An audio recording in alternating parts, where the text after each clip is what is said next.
오늘 본문은 우리가 너무나 잘 아는 요셉의 이야기입니다. 자기 형들에게 버림받은 요셉이 보디발의 집에서 형통하였다 하는 이야기로 39장의 문을 열 수 있을 것 같아요. 아주 익숙한 이야기입니다. 그리고 23절 마지막 절에 여호와께서 그를 범사에 형통케 하셨다라는 이야기로 시작을 형통으로 마지막을 또 형통으로 이 이야기를 마무리할 수 있을 것 같습니다. 오늘 아침은 이 형통이라는 키워드로 39장을 함께 살펴보도록 하겠습니다. 39장 앞부분 보면은 우리가 너무 잘 아는 이야기가 나오죠. 요셉이 노예로 팔려간 집이 바로 애굽의 최상류층 바로의 시위대장 보디발의 집이었습니다. 이 전의 스토리가 어땠습니까? 형들의 질투를 샀던 요셉이 아버지에게는 죽었다 얘기하고 형들이 애굽의 노예로 팔아버리게 되죠. 애굽의 노예 시장에 던져진 요셉의 그 상태, 노예 시장에서의 요셉은 아무것도 아닌 존재였을 것입니다. 내 의지와는 상관없이 나의 가치가 매겨지고 팔려가고 그 사람한테 순종해야 되는 그런 노예의 삶이 시작이 될 것 같았습니다. 그런 노예들 중에 요셉은 그 최상류층 보디발의 집으로 노예로 팔려가게 되죠. 근데 그 집 주인이 요셉에게 모든 재산의 관리를 맡기는 그러한 축복이 주어집니다. 요셉을 노예로 사서 그 집에서 성실하게 일하는 것을 봅니다. 이 모습이 주인의 눈에 띄게 된 것이죠. 요셉이 들어오고 나서 보디발의 집이 복을 받기 시작했다고 나옵니다. 요셉의 형통은 2절과 3절에서 보면은 하나님이 함께 하심이고 그를 하나님을 알지도 못하는 바로 왕을 섬기는 태양신을 섬기는 보디발이 보아도 알 수 있을 만큼 요셉을 범사에 형통케 하시는 그 요셉의 형통을 보게 됩니다. 요셉의 신분 현재 뭡니까? 노예죠. 노예인데 성경은 어떻게 얘기합니까? 그가 형통하다고 이야기합니다. 우리도 그 말씀에 동의합니다. 요셉이 그렇게 그 나라까지 떨어진 것 같았지만 그가 형통하다고 하고 우리도 그 모습을 어느 정도 동의할 수 있을 것 같아요. 이 질문은 오늘 계속 나올 겁니다. 형통합니까? 제가 물어볼 거예요. 자, 4절과 5절 주인에게 은혜를 입어서 이제 주인의 모든 가정의 관리, 가정 총무가 되었죠. 주인은 요셉에게 가정의 모든 살림을 맡기고 주관하도록 했습니다. 여호와께서 요셉을 위하여 애굽 사람의 집에 복을 내리셨다고 나와요. 주인의 신임을 받은 것은 물론 굉장히 잘해줬겠죠. 사랑해줬겠죠. 요셉은 지금 상태는 여전히 노예의 신분입니다. 주인의 신임을 샀지만 노예의 신분을 벗어나고 있진 않아요. 질문입니다. 요셉이 지금 형통한가요? 우리가 얼핏 생각하기에는 그러지 않을 것 같습니다. 왜요? 여호와께서 형통하게 하시는 것은 노예도 아니고 뭔가 좀 더 나아가야 되는 모습 같은데 잘 모르겠습니다. 성경은 그가 불행했다고 기록하지는 않은데 한번 계속 말씀을 보도록 할게요. 요셉은 하나님께서 함께 하심으로 주인에게 인정을 받습니다. 가정 총무가 되었어요. 신임을 받습니다. 근데 그에게 이제 유혹이라는 것이 시작이 되죠. 또 다른 유혹이 닥치게 됩니다. 용모가 빼어났대요. 그가 아름다웠다고 나옵니다. 그러한 요셉에게 주인의 아내가 유혹합니다. 요셉은 어떻게 해요? 계속 거절합니다. 거절할수록 더 노골적으로 그 여자가 접근을 합니다. 날마다 요셉에게 동침을 요구해요. 요셉의 반응 어떻습니까? 8절 9절에 나오게 됩니다. 특별히 9절에 내가 어찌 이 큰 악을 행하여 어찌 여호와 하나님께 죄를 지으리까? 그 유혹에 대한 요셉의 자세예요. 하나님 앞에 범죄하지 않기 위해서 아예 그 사람과 있지도 않았어요. 마주치지도 않았습니다. 피해버렸어요. 도망 나와 버렸습니다. 끈질긴 유혹이 계속됩니다. 보디발의 아내는 포기하지 않았습니다. 11절 12절에 보면은 요셉에게 아무도 집에 없을 때 이 여인이 요셉에게 다시 들이댑니다. 옷을 붙잡고 늘어집니다. 요셉이 어떻게 했는지 우린 이미 알고 있어요. 유치부 친구들도 다 알고 있을 거예요. 옷을 버려두고 그냥 입고 있던 겉옷을 버려두고 도망쳐 버렸죠. 아주 좋은 뉴스거리가 됩니다. 그 여인이 돌변하게 되는 것이죠. 온갖 언론 플레이, 온갖 가짜 뉴스를 다 갖다 붙여서 저 요셉이 나를 겁탈하려고 했고 내가 크게 소리 질렀어. 저 사람 도망갔으니 쟤 잡아와. 여보 저 사람이 저랬어. 여러분, 요셉이 이 여인 앞에서 잘못한 게 있습니까? 무엇을 잘못했는지 우리는 잘 모르겠어요. 8절과 9절 보듯이 그는 거절했습니다. 하나님 앞에서 죄를 짓지 않기 위해서 그 범죄의 자리를 피했던 것밖에 없어요. 죄를 짓는 자리에서 도망갈 것밖에 없습니다. 요셉은 어떻게 됐습니까? 19절 20절에 보면은 보디발이 그 아내의 거짓말을 듣고 노하여 요셉을 감옥에 가둬버리고 맙니다. 오늘의 공식 질문, 요셉은 어떻습니까? 형통한가요? 그렇게 보이지 않습니다. 보디발 아내의 모함을 받아서 감옥에 갇히게 되었습니다. 근데 왕의 죄수들을 가두는 감옥에 갇히게 된 거예요. 사실 요셉은 감옥에도 갇힐 수도 없는 사람인 거죠. 왜냐하면 자기 주인의 아내를 겁탈했다는 가짜 뉴스이긴 하지만 어쨌든 죄명은 그거였잖아요. 즉 그냥 바로 그 자리에서 죽여도 거의 용납이 돼버릴 법한 그러한 노예의 삶이었어요.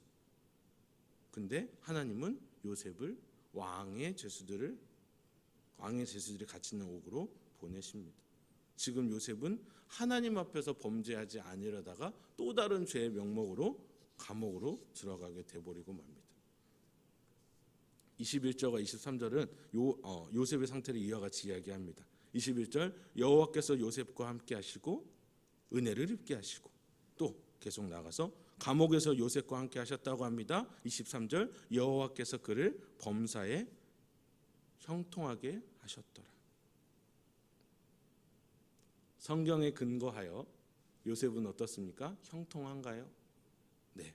성경은 이러한 사실을 두고 그가 형통하였다고 이야기합니다. 우리가 생각하는 형통이란 요셉이 노예로 팔리지도 않고 감옥에도 가지 않고, 그것이 바로 요셉의 형통, 우리가 생각하는 형통의 어느 정도의 범위입니다. 노예로서 형통한 거, 감옥에서 형통한 거, 그렇게 형통한 것처럼 보이지 않아요.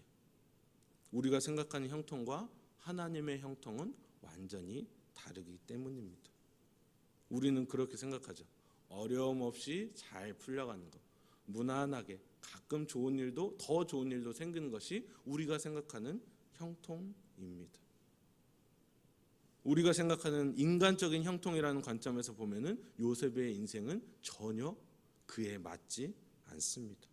하나님께서 함께 하시며 형통하다고 하는데 전혀 그렇지 않아 보이거든요. 감옥까지 들어갔어요. 노예였는데 감옥까지 들어간 상태입니다. 그 전엔 더 비참했죠. 혈육들에게, 형제들에게 미움을 받아 노예로 팔려와서 종살이합니다. 누명을 썼죠. 주인에게 버림받았죠. 옥에 갇혀버린 상태입니다. 하나님께서 요셉을 이와 같이, 그리고 그 이후에 요셉을 들어 사용하시는 모든 뜻이 있었습니다. 뭐냐면은 자기를 버렸던 그 형제들의 주가 되는 것, 형제들을 거둘 자가 되게 하기 위하여 이 요셉을 이와 같이 사용하셨습니다. 그에게서 형통을 거두지 아니하셨습니다. 창세기 45장 말씀을 보도록 할게요. 이게 주일날 통독 본문이더라고요. 그래서 다뤄도 되겠다 했습니다. 창세기 45장 7절 8절, 제가 읽어드릴게요. 하나님이 큰 구원으로 당신들의 생명을 보존하고 당신들의 후손을 세상에 두시려고 나를 당신들보다 먼저 보내셨나니, 그런즉 나를 이리로 보낸 이는 당신들이 아니요 하나님이시라. 하나님이 나를 바로에게 아버지로 삼으시고 그 온 집의 주로 삼으시며 애굽 온 땅의 통치자로 삼으셨나이다. 애굽은 노예로 팔려갔지만 애굽의 총리가 되죠. 창세기 45장에 이 자기를 버렸던 형들을 다시 만나고 그들의 주가 되게 하십니다. 요셉으로 말미암아 요셉을 인해서 그 집안을 일으키도록 하십니다. 이해할 수 없지만 결국 그 하나님의 뜻을 이루어지는 것을 성경은 형통이라고 이야기합니다. 우리의 생각은 보디발에게 더 잘 보이고 그 아내에게도 잘 보이고 흙수저 인생에서 애굽의 총리로 인생 그냥 역전해서 그런 밟아가는 성공 스토리가 아닙니다. 하나님께서 세워놓으신 계획 가운데에 요셉의 형통함이 있는 것입니다. 요셉의 형통은 다른 게 아니었습니다. 여호와께서 그와 함께 하셨더라. 23절 여호와께서 요셉과 함께 하십니다. 여호와께서 그를 범사에 형통하게 하셨더라. 세상의 어떤 풍조, 트렌드에도 뒤처지지 않고 능력 있는 사람으로 살아가는 게 형통한가요? 또 질문이 나왔네요. 네, 그렇게 보일 수도 있을 것 같아요. 아파트 분양권이 앞으로 나의 앞길의 형통함을 보증해 줄까요? 주변 사람들이 부러워할 것도 같습니다. 그런데요, 하나님이 배제되고 우리가 만족하는 수준의 형통함은 그 결과가 너무너무 뻔합니다. 유한한 인간은 무한한 행복을 갈구하지만 무한하신 하나님의 통치 앞에 우리가 생각하는 것들은 모두 다 부스러기가 돼버리고 말아요. 영원하지 않은 것들에 우리의 목숨, 자기의 목숨과 생명을 거는 일들이 이 세상에 너무나 많습니다. 요셉은 하나님의 큰 은총을 입었습니다. 뭐냐면 아까 우리가 23절에서 보았듯이 요셉과 함께 하시는 여호와 하나님의 은총, 여호와 하나님의 은혜를 입었어요. 우리도 그와 같은 큰 은총을 입은 자들입니다. 우리는 항상 그걸 망각하고 살아요. 우리의 형통을 망각하고 삽니다. 왜 나한테 내가 기도하는 제목들을 안 들어주시지? 왜 응답이 없지? 아니요. 이미 하나님은 우리에게 함께 하신다는 그 귀한 형통을 허락해 주셨거든요. 당장은 내가 형통하지 않은 것 같아도 우리는 알고 있습니다. 주님이 우리와 함께 하신다. 임마누엘의 그 축복이 우리와 함께 하는 것을요. 이해할 수 없는 고난과 누명과 내 삶의 억울한 일 가운데서도 하나님은 하나님의 시각에서의 형통함으로 우리를 이끌어 가십니다. 노예로 마칠 요셉의 인생이 아니었죠. 아니, 노예로 마칠지언정 그와 함께 하시는 하나님은 영원토록 요셉과 함께 하셨을 거예요. 형통케 하셨을 거예요. 하지만 하나님의 계획은 이보다 더 크고 넓었죠. 이러한 하나님의 형통을 바라보기에 우리의 연약한 믿음은 더 굳세져야 합니다. 우리에게는 너무너무 믿음이 필요해요. 오늘 찬송을 이걸로 했어야 하는데 이 찬송의 가사가 생각이 납니다. 믿음으로 사는 자는 하늘 위로 받겠네. 무슨 일을 만나든지 만사 형통하리라. 이 아침에 이렇게 기도했으면 좋겠습니다. 주님, 오늘도 나와 함께하여 주시옵소서. 요셉과 같이 주님과 함께하는 형통함을 누리는 이 하루가 되게 하여 주시옵소서. 요셉을 지키셨던 주님, 오늘 나를 보호해 주시옵고 주 날개 밑에서 평안함을 누리는 우리 모두가 되게 하여 주시옵소서. 그 은혜를 맛보게 하여 주시옵소서. 이렇게 기도하고 오늘 하루를 시작하는 우리가 되었으면 좋겠습니다. 우리 함께 기도하도록 하겠습니다.